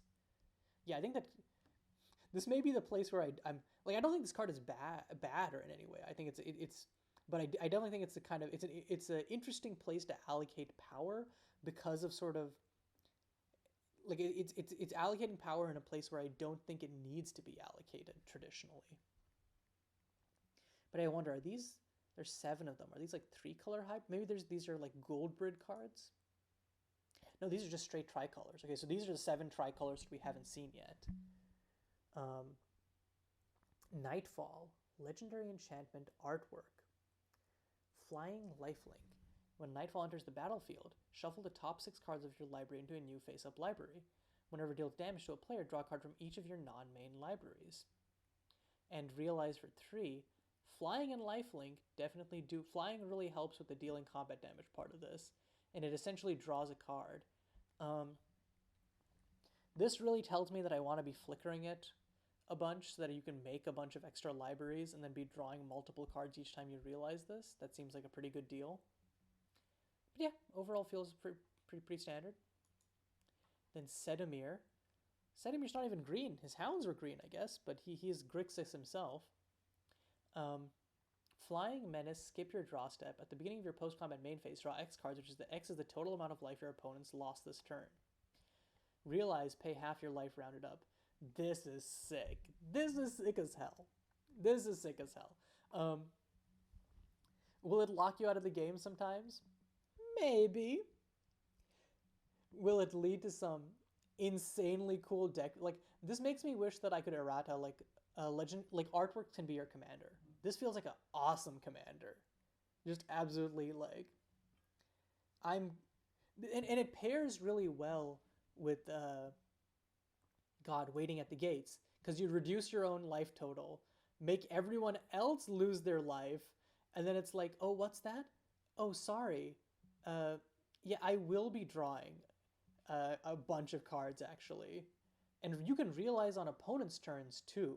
So you can just chop your life total a bunch, and then you can chop it.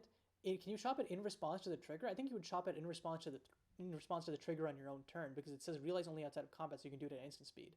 Ooh, that's spicy. This might be my favorite card so far.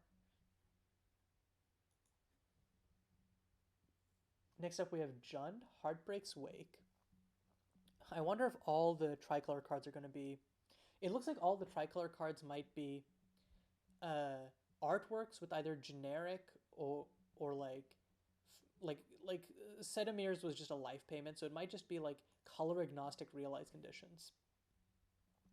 At the beginning of each player's upkeep, that player sacrifices a land. If Heartbreak's Wake is untapped, that player draws 2 cards. Okay, so again, this is another... It plays into the themes of like resource denial, and it does a similar thing to what was it called? It does a similar thing to They Who Claim Death by encouraging you to tap it in some way, which is, I think, tapped as synonymous for having attack last turn is really fun, because enchantments don't get tapped other ways. That's their entire thing. Enchantments becoming tapped is super weird. So being able to use like shorthand parlance that way, because it doesn't have other ways of getting tapped, usually is a lot of fun. I also love, again, I love how this you can break parity with this pretty effectively. Like, and it doesn't matter that you're going down on mana to keep doing it, because you're going to go up on cards and your opponent's going down on mana. This feels like a really pushed and fun build around. Especially since, like, realistically, your opponent is going to go up on cards at least once before you can realize this. So there isn't like a, oh man, okay, they played this, I'm going to scoop. There's a push and pull, there's play there. Okay, you know how I was just saying that, yeah, you know how I was just saying that, I was thinking that maybe all these tricolor cards are going to be artworks? I guess not. Planeswalker, legendary Planeswalker with no type line. It's, as long as it's not your turn, the Wandering Fool is an enchantment artwork and loses all other types. Ooh, so you... Wait. Okay. Until your next turn, target creature attacks each combat if able and gains whenever this creature deals combat damage to a player, that player draws a card.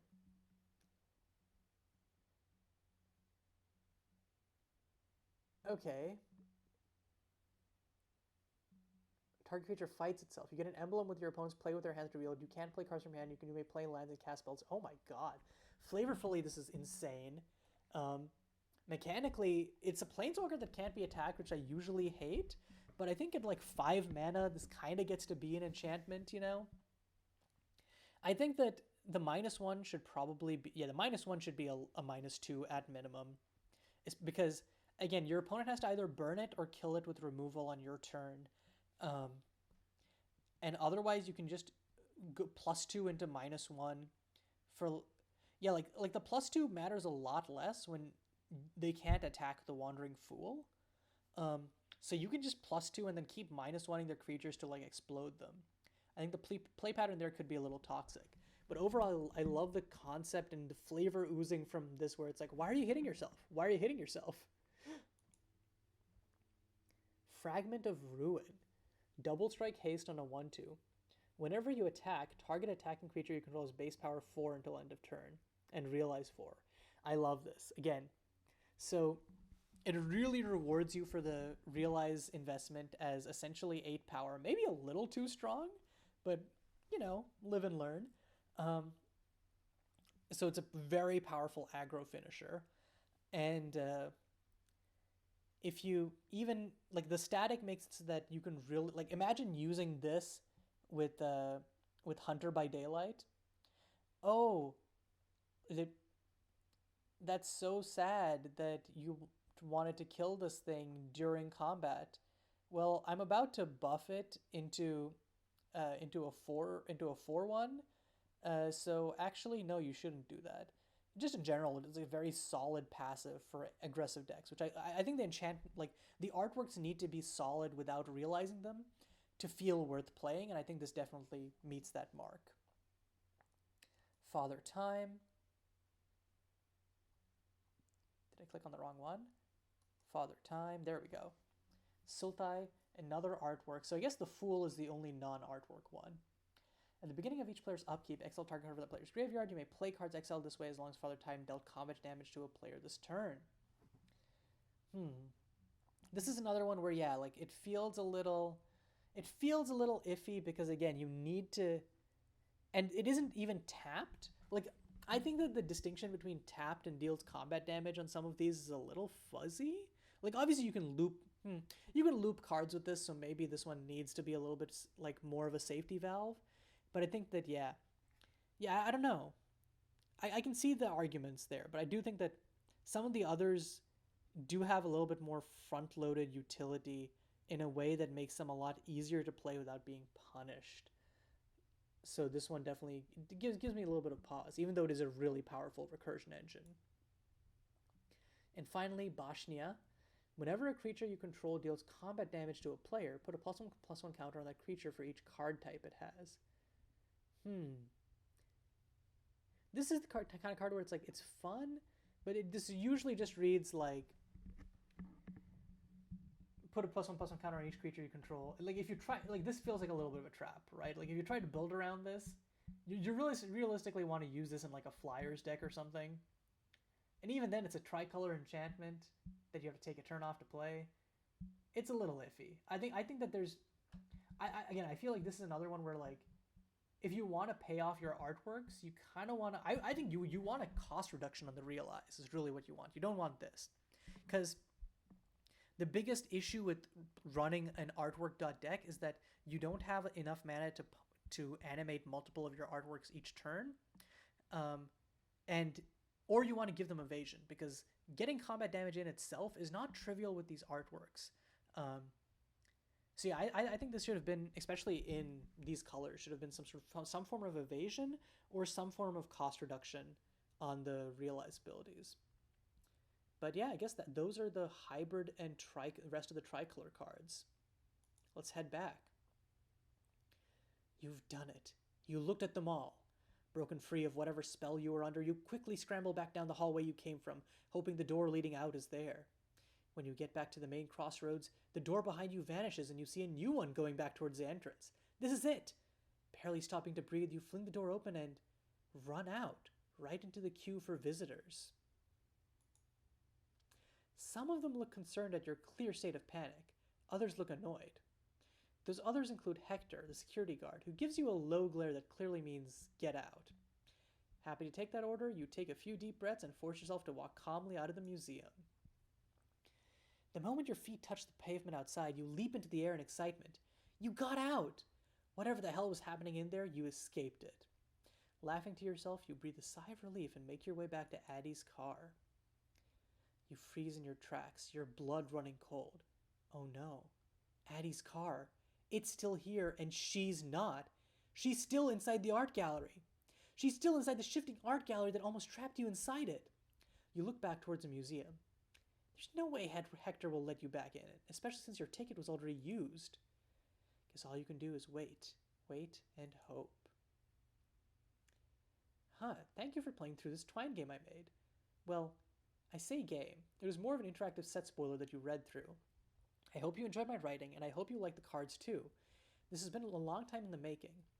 I made all of these cards and conceived of the idea for the Gallery of Marion Faust back in 2022. I meant it as an art piece to tell a story, and I like to think I succeeded on that front. Thank you for checking this out. Until next time, this has been a message from the Roaches. So I think this is what happened.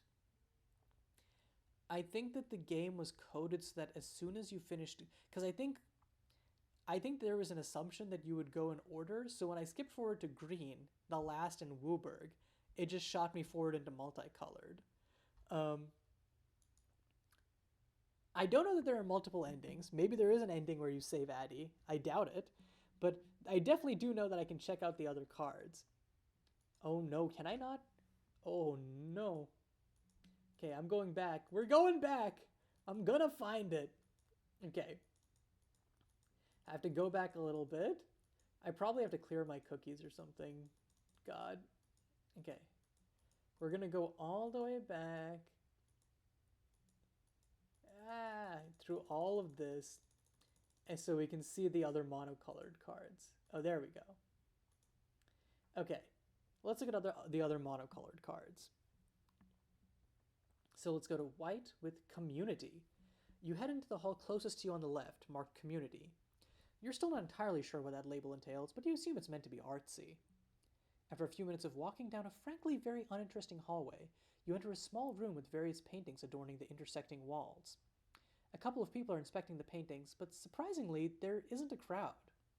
Even with the rundown appearance, you assume that Marion's name would have drawn more art snobs or people like Abby. Still, you won't complain about the lack of a crowd. Shrugging, you decide to look at Adjourned Court. A dark red liquid bubbles unsettlingly in the next stump of this sculpture. Oh, so we have a different medium. It's a sculpture. And it's an artifact. So artwork is not just an enchantment type. It's also an artifact type. So one white. Whenever it enters the battlefield or attacks, choose a permanent type. Each player controls a number of permanents with that type they control equal to the number of permanents with that type controlled by the player who controls the fewest. Then sacrifices the rest. Oh, they choose. So it's basically, you get to selectively, well, you could just balance someone out of the game with this, huh? Like, not quite in the same way. But, yeah, this is really strong. You can only do it for one type, right? But I mean, one white destroy or make someone sacrifice all their creatures is really strong, especially since like it's a little repeatable, so you can like lock them down. Like you can lock some. This seems really strong actually. Like you can lock someone down to, let's say like 3 lands, and then you just keep attacking with this, and then every time they play a land, you're like, nope, nuh-uh, nope. Huh, yeah, this is really strong. And I'm not sure about the play patterns will generate, but I like the idea of like trying to depict balance in this way. Yeah, this feels like a card that is like maybe a little sus play pattern wise. Bound. Exile target creature you don't control until target creature you control leaves the battlefield. Okay, this is a classic. You see this lots of times as like an aura or like an enchantment, like a chain to the rocks type situation. But yeah, you know, I think as an instant it just has more memory issues, but this is a pretty common concept.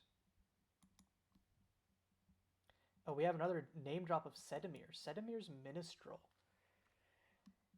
Whenever Sedimir's Minstrel deals combat damage to a player, you may exile target creature card from your graveyard with mana value 2 or less. Sorry, I probably got distant there. I walked away for a second. You may exile target creature card from your graveyard with mana value 2 or less. Create a token that's a copy of the exiled card. Yeah, this seems pretty neat. You know, traditional we need reanimator style deal.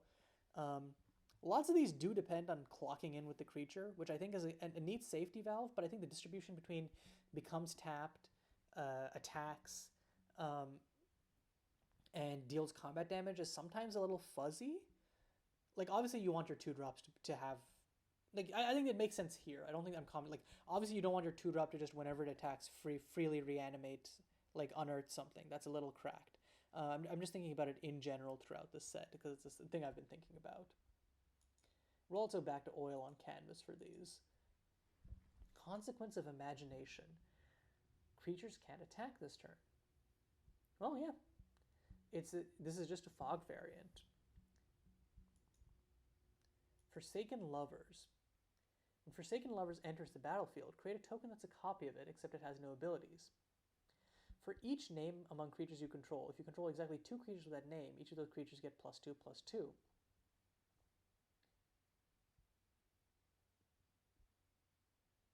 It almost sounds like this painting is crying. Soft weeping emanates from somewhere near the canvas. Is this cracked? Am I losing my mind? This is 6/6 worth of stats for 3 mana. And one of them has Vigilance. This seems a little cracked. This seems like it should be 4 mana. This is a little cracked. I like the concept. And I like that it's like you want to play multiple creatures, but yeah. We'll see. Yeah, one second.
Hi, sorry, I died. Very sad. You probably knew that I didn't actually leave forever because this video still has runtime in it. But if you assumed I died and clicked away, very sad for you. You're not going to see the rest of these. King of Nothing. 2 and a white, whenever a non-token permanent enters the battlefield, if it's not the first permanent that entered under that player's control, that permanent phases out. Ooh, I like this. It's like a double spell punishers, but for double permanent. Oh, and this punishes... Oh, I love this, because it punishes... like... This basically is sort of like an imposing sovereign style thing, right? It costs... It's more expensive because it's stronger than that. It like... This is one of my favorite cards so far, because you think about it for a second, you realize, oh, this punishes ramp. This punishes fetch lands. This punishes, this does the imposing sovereign thing. This is just really strong. This is really strong and in a unique way that's fun and covers lots of the bases of what people want white hate bears to be. This is really good. I really like this one. Mother of Self. Well, I should have guessed. It's a Mother of Runes. Choose a color among permanents you control. Another target creature you control gains hexproof from that color until end of turn. Again, this is a really fun way to use palette. I wonder why it doesn't explicitly say palette. There's probably some wording or rules quirk that I'm not thinking of. But yeah, makes a lot of sense. I think that it's a lot weaker than Mother of Runes, but I think that's kind of fine because Mother of Runes is a cracked card. Giver of Runes is also a cracked card. So having this be sort of a set theme specific way of riffing on that is entirely fine in my book. My Dearest Rowena. Up to 2 target creatures you control gain indestructible until end of turn. You gain 2 life.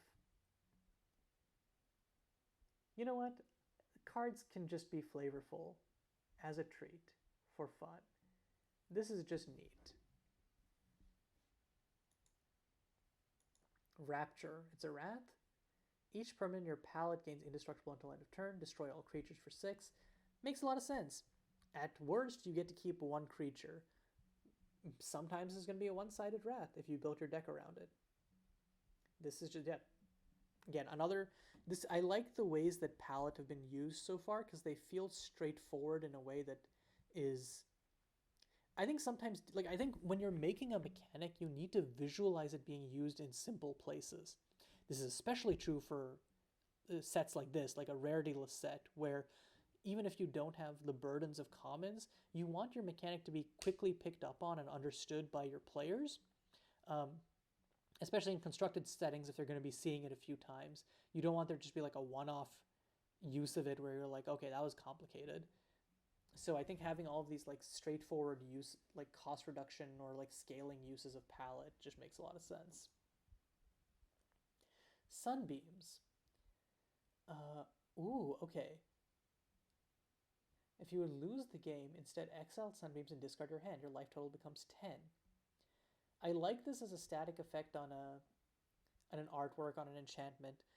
Does mean that you're encouraged not to realize it, which I don't like, because then it's a lot easier for this thing to die. Yeah, I don't know. It's a fun design, but it feels like the wrong place for an artwork, especially given that there are non-artwork enchantments in the set. So it has me questioning, why is this an artwork? Yeah. Finally, for white, Thricefold Blessings.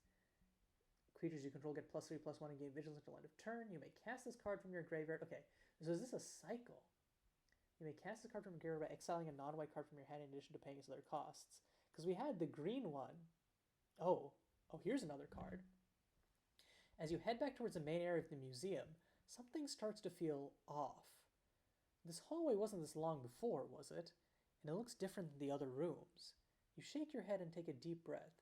You must be being paranoid. It's just an old art showcase with never-ending corridors. And we have flavor text. Exile target creature and all creatures with the same name as that creature for 2 white. This gallery doesn't look like the rest of the gallery. How big is this place? Addy Viggs. Didn't we get this for 1 and a white? I guess this doesn't have the refund them with clues part of that one. But we got through 1 and a white. This could be 3 and a white as a treat. But yeah, okay. So there are some hidden cards sprinkled in throughout this.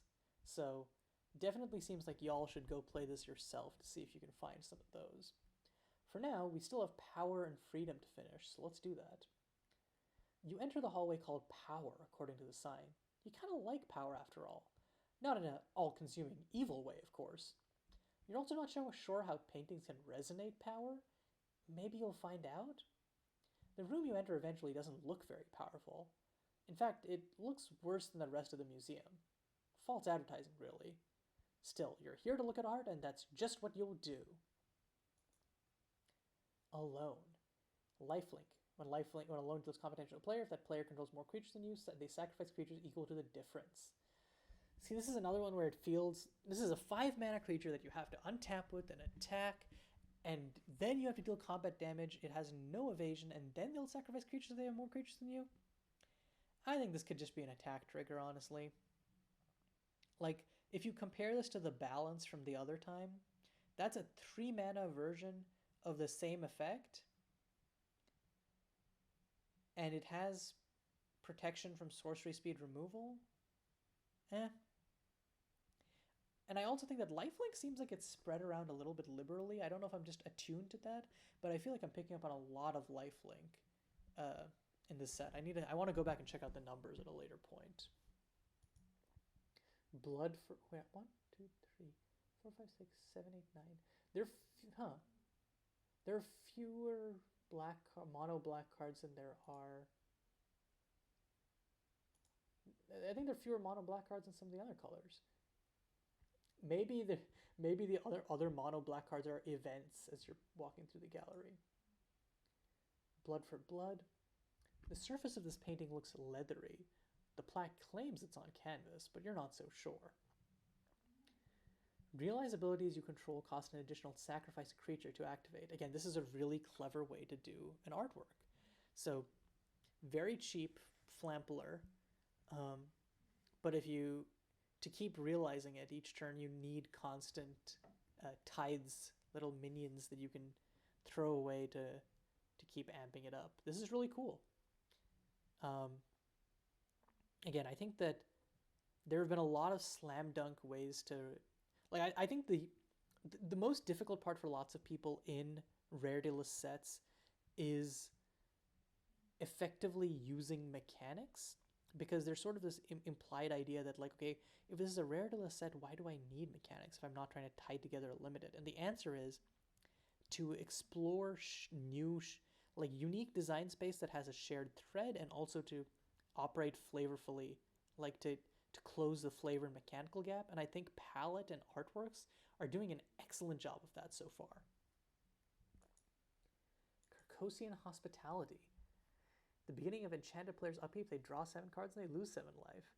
Doesn't sound like a curse to me. But yeah, I love this. I love curses where there's like a... And this is just so straightforward and simple, and it feels like I love curses where you can put it on yourself or put it on your opponent. That enchant player is really not just there as a courtesy. You really have a choice of who you want to put it on depending on the game state. This is a clean card, one of my favorites so far. Dead Wanders. This is the classic. So it looks like this is a cycle. Oh, I must have missed the blue one. I should go back and check. The cycle of you may cast this from your graveyard by exiling a non-color card from your hand in addition to paying their cost. And this feels like a really solid place to put it because, black has this history of can't block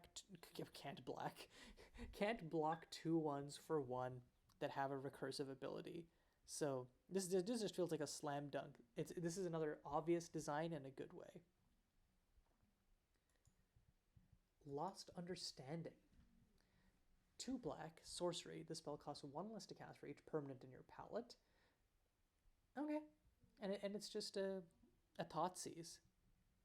Yeah, this makes sense. I think this is another... Again, I think that more so than lots of rarity-less sets, this is really, I think, understanding how you make rarity-less sets, where it's not just throwing the kitchen sink of a bunch of different ideas. It's... never mind. You step back from the painting. As you do, you notice a small scrap of paper on the floor. It's burnt at the edges, like someone threw it into a fire. All you can make out is that it's some kind of contract. Odd.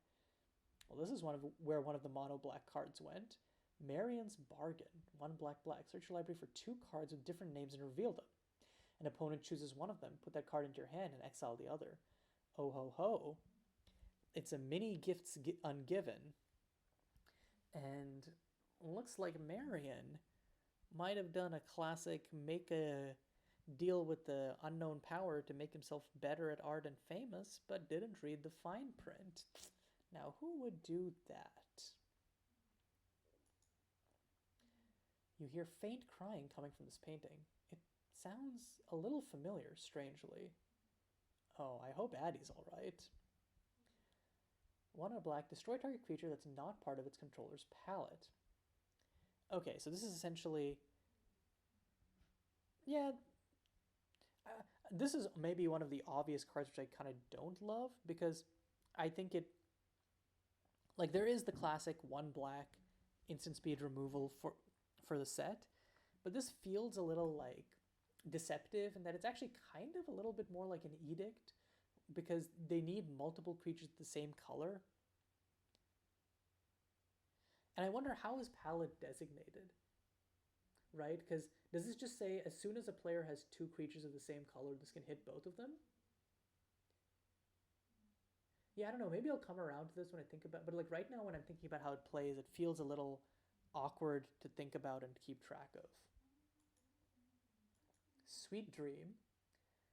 Creature Spectre.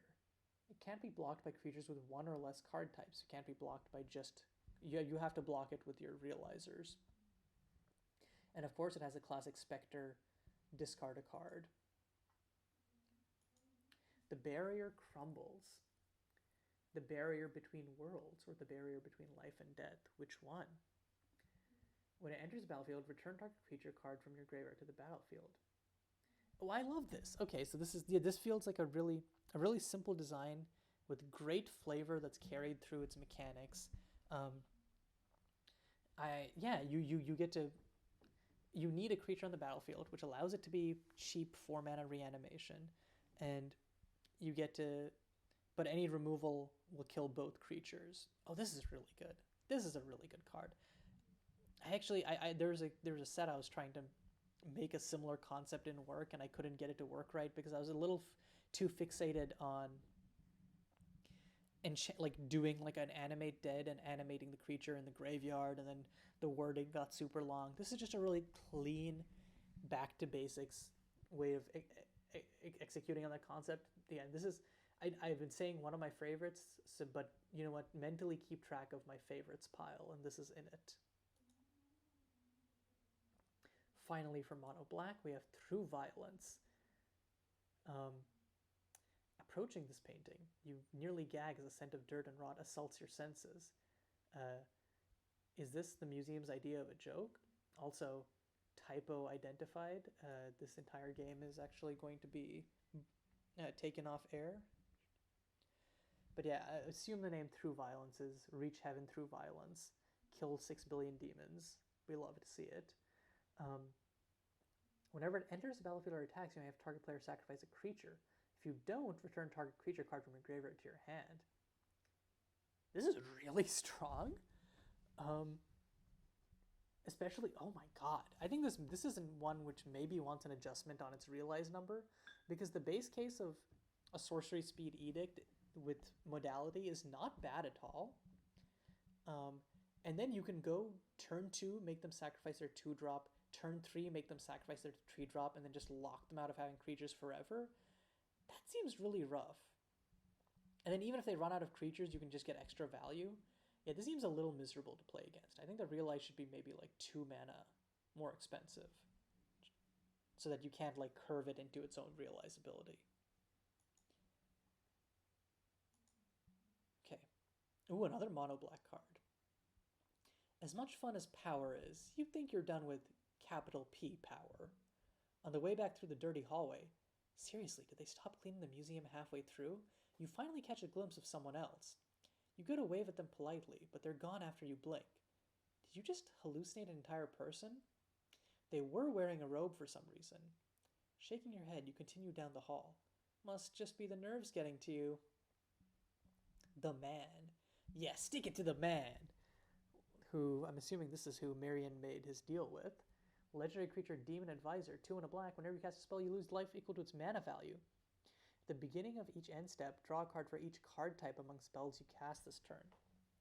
So ideally, you want to cast a bunch of cheap spells and then just keep, like, this guy goes crazy with cantrips. So you want to, like, cast, like, cheap cantrips, cheap enchantments, like, cheap artifacts, and then just have a deck full of those and just draw through.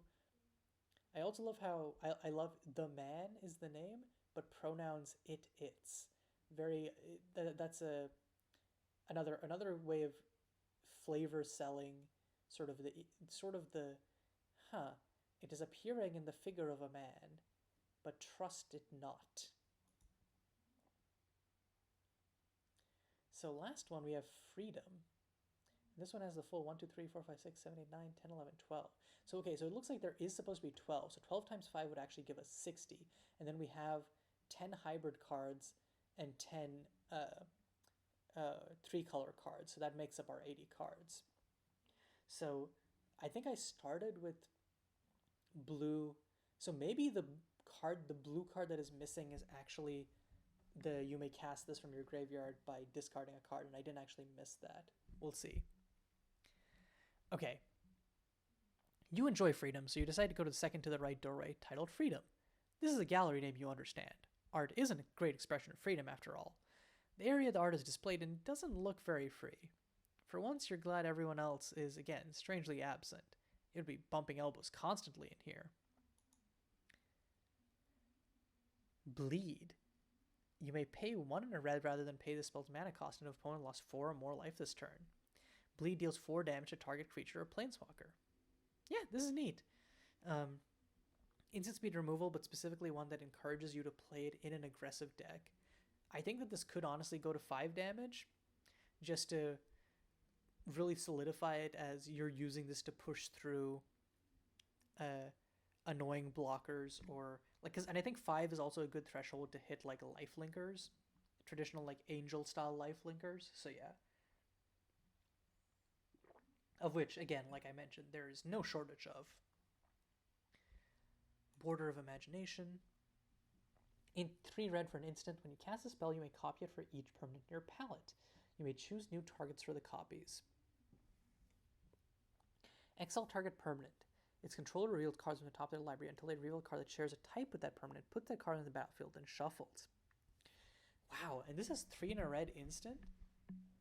So this is like on rate for a traditional polymorph, but can really pop off if you give it the chance.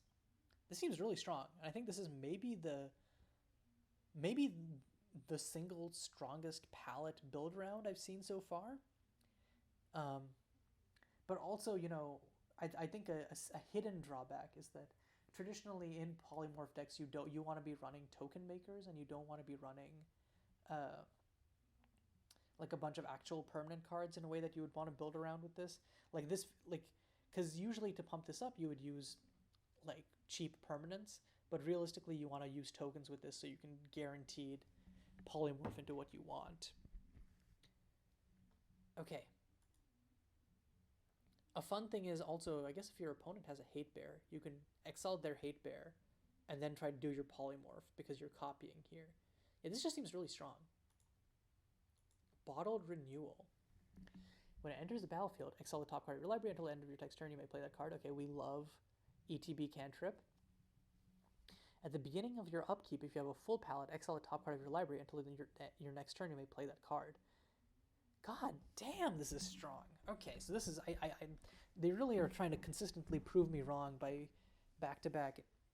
So the previous one was the strongest palette enabler. Now this one, it's a 1 mana permanent, so that cantrips and self-replaces. And then it becomes a 1 mana repeating card advantage engine if you have a full palette, which again, it's because it's a 1 mana permanent, makes it you can like lead into that reasonably easily. So yeah, I'm a big fan. Drake's Peak. Oh, this is the first tribal artifact.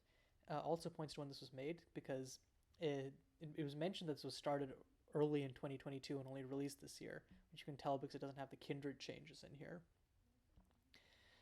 So we do love like a kindred specific payoff, in this case dragon.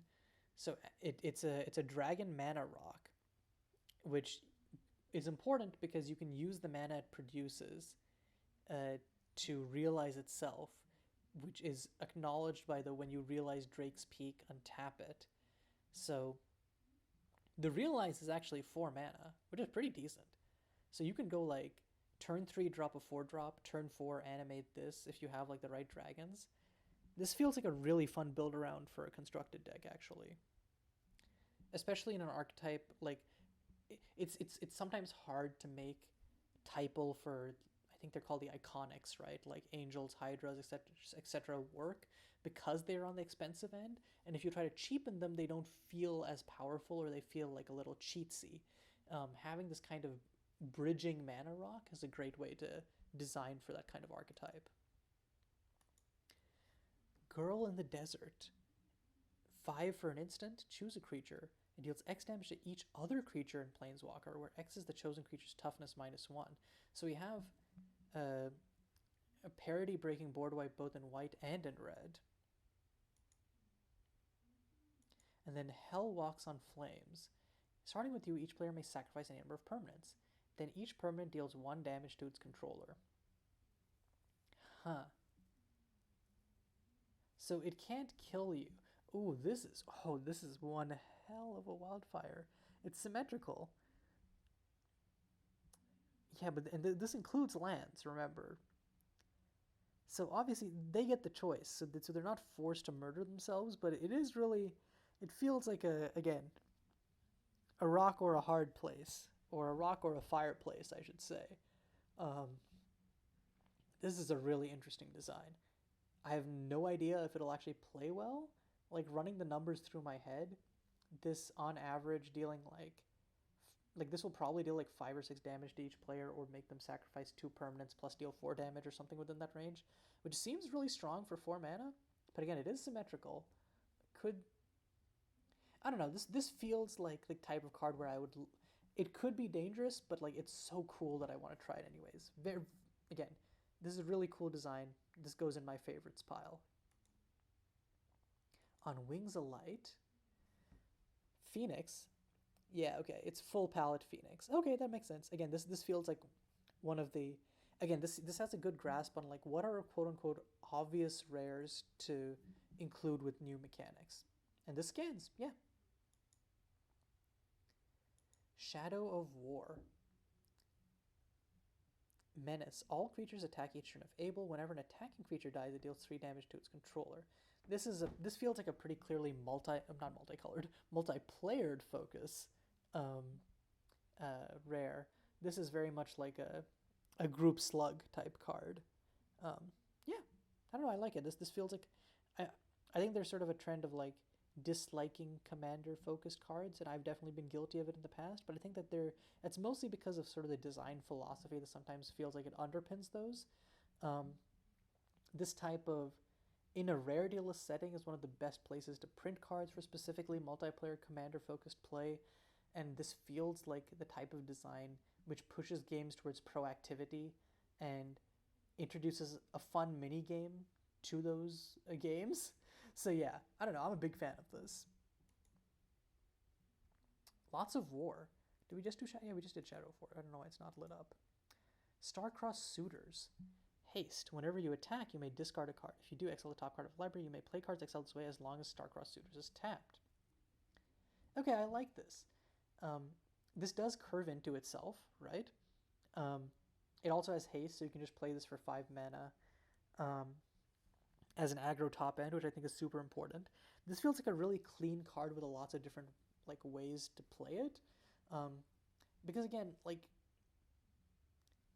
the discard isn't mandatory, but you can just discard cards even if this isn't animated to then like filter into other cards and then on a later turn animate Star-Crossed Suitors and then go ham in your post-combat main phase.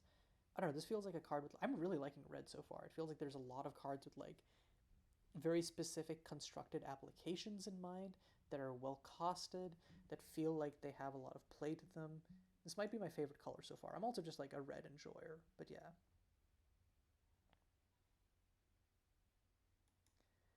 And then the Twins.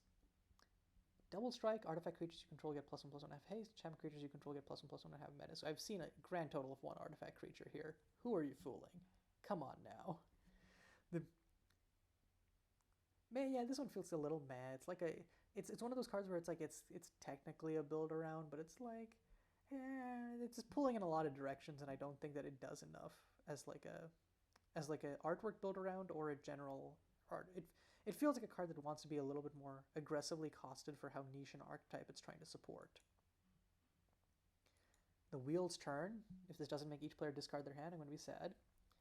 Discard your hand and exile up to 7 cards from your graveyard. You may play those cards until the end of your next turn. Oh, that is dangerously powerful, but in a way I appreciate. This feels like a cube card.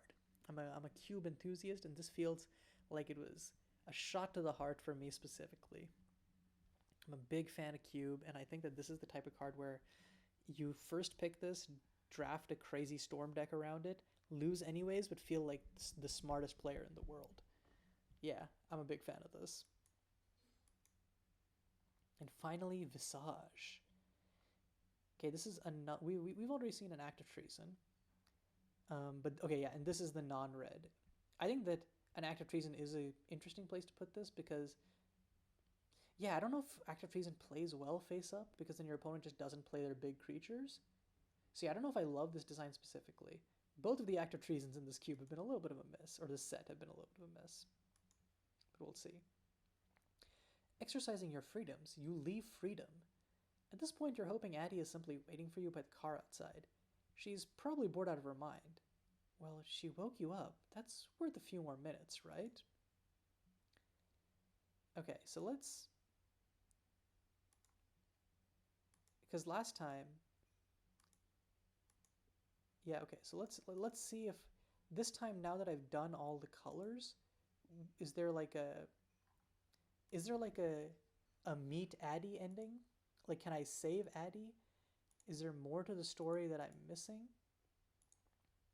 Let's find out. And if not, then I think it'll probably just be on me to sleep on the cards I've seen today and piece together the story of Marion Faust a little bit more. Because there's clearly a through line here. And there might be other actions I just haven't taken, but we'll see. But yeah, this is all stuff I've seen. Maybe there's text that isn't highlighted blue that I can click on. Okay, no. It looks like Addie may be lost to the gallery forever. But if you all get different endings or see more cards, let me know. We're hitting on 2 hours now, so I think it's a good point to just call it quits. But I think I saw most, if not all, of the cards in the set. And I think that this is, again, I'm constantly impressed by the custom Magic community's innovation on ways to just, like, do stuff around cards, right? Because, like, the reason I got into making videos in the first place was because I'm like, I'm not great at making cards, but I feel like I could make something adjacent to them that people will enjoy. And since, like, when I started, which must have been, like, God, 2018, 2019, so, like, 5 years, half a decade at this point, obviously, the scene has blown up, and now we have, but when I started, we didn't have, like, a spoiler season channel, and now people are making amazing, they're not just amazing at making cards, they're making amazing, like, writing, like this, which is interactive writing, but, like, also just, like, they're writing stories, they're making videos, they're, like, making their own artwork for their sets. People are not just making cards anymore, which is making sets is already a crazy feat, don't get me wrong, but the kinds of, like, ancillary works they're making around it are beautiful pieces of art in their own right. So, if you were not aware of this existing before, I hope you enjoyed, and I hope you'll check it out yourself. There'll be a link in the description. And if this is Roach watching, or someone else who's already been through this interactive experience and is watching to see my playthrough, thanks for checking it out. I guess actually looping back around to the people who haven't seen this before, there'll be a link to the MSE server in the description. Join it so that you can keep up with other spoiler seasons for amazing sets like this. Until next time, this is going to be Caillou, signing off.